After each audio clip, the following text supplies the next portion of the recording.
Hello বন্ধুরা, সবাই কেমন আছো? আশা করছি অনেক অনেক ভালো আছো। আমিও অনেক অনেক ভালো আছি। সবাইকে শুভ বিকালের অনেক অনেক ভালোবাসা মন থেকে, অন্তর থেকে।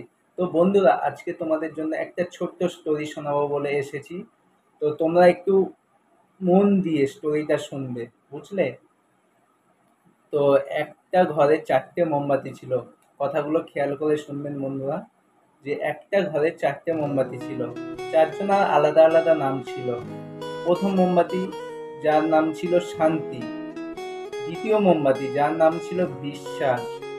তৃতীয় মোমবাতি তৃতীয় মোমবাতি যার নাম ছিল ভালোবাসা। আর চতুর্থ মোমবাতি, যার নাম ছিল আশা। তো জীবনে জ্বলার পথে হঠাৎ করে একদিন প্রথম মোমবাতি, যেটা ছিল শান্তি, সে নিভে গেল।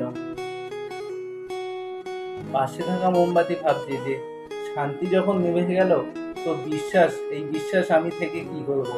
দ্বিতীয় নাম্বার মোমবাতি, উনি বলছে যে শান্তি যখন নিভে গেল, তো বিশ্বাস থেকে তো কোনো লাভ নেই।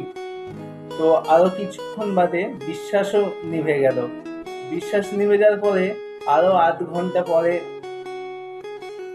ভালোবাসা। সে বলছে যখন শান্তি, প্রথম মোমবাতি, সে নিভে গেল। দ্বিতীয় মোমবাতি, যে বিশ্বাস, সেও নিভে গেল। তো আমি তৃতীয় নাম্বার মোমবাতি, তো আমি ভালোবাসা থেকে আর কি করব। তো শান্তিকে দেখে, বিশ্বাসকে দেখে ভালোবাসাও নিভে গেল। তো সর্বনিম্ন মোমবাতি একটাই আছে, যেটা হলো আশা। তো আরো ১ ঘন্টা বাদে একটা ছেলে ওই ঘরের মধ্যে প্রবেশ করলো। দেখলো তার ৩খানা মোমবাতি নিভে গেছে ৪খানার মধ্যে।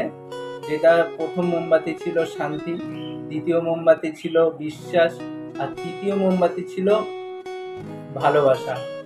সে আবার ৪ নম্বর বাতি, যে আশা ছিল, তাকে নিয়ে আবার শান্তি, বিশ্বাস, ভালোবাসা তিনটেই মোমবাতিকে একসাথে জ্বালিয়ে দিল। তো এর থেকে বন্ধুরা আমরা কি শিক্ষা গ্রহণ করতে পারি? যে জীবনে চলার পথে অনেক বাধা বিপত্তি আসবে, কিন্তু থেমে থাকলে হবে না। আমাদেরকে স্বপ্ন দেখতে হবে। স্বপ্ন দেখাটা কোনো দোষ না, কিন্তু আমাদের দ্বারা হচ্ছে না বলে সেই আমাদের জীবনের লক্ষ্য থেকে সরে আসাটাও সঠিক পথ না। এই ভিডিওটার মাধ্যমে আমি এটাই তুলে ধরেছি যে জীবনে অনেক শান্তি থাকবে না, ভালোবাসা থাকবে না, বিশ্বাস উঠে যাবে, কিন্তু বন্ধুরা কখনো আশা ছাড়বেন না। আশা ছাড়লে জীবনে সব কিছু হারিয়ে যাবে। তো যদি ভিডিওটা ভালো লেগে থাকে, তো একটা লাইক করবে, কমেন্ট করবে আর শেয়ার করবে। অনেক অনেক ধন্যবাদ।